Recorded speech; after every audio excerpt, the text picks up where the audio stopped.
एखाद्या आईचा मुलगा, एकुलता एक मुलगा दूर कुठेतरी शिक्षण घेत असतो. त्याचं वय अवघं 17-18 वर्षाचं असावं आणि त्या मुलाला एकदम आईची आठवण होते. त्या क्षणी या आईलाही सुद्धा त्या मुलाची आठवण होते.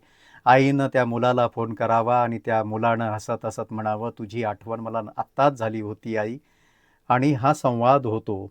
हे लक्षात येतंय तुमच्या, की ही बिनतारी संदेश यंत्रणा, ह्या वेव्हज आपल्या अंतर्मनातून निघणाऱ्या संकल्पना, आठवणी, भावना, ह्या बिनतारी संदेश यंत्रणा आहेत. या वेव्हज आहेत, अंतरीच्या अंतरीला जाऊन भिडतात.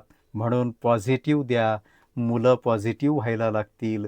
दूर शिक्षणासाठी गेलेली मुलं, कुठेतरी कॉम्पिटिशनचा अभ्यास करणारी मुलं, त्यांना सक्षम करण्यासाठी नेहमी अंतर्मनातून पॉझिटिव्ह गोष्टी बोला.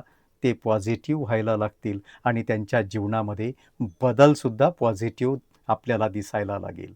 नमस्कार.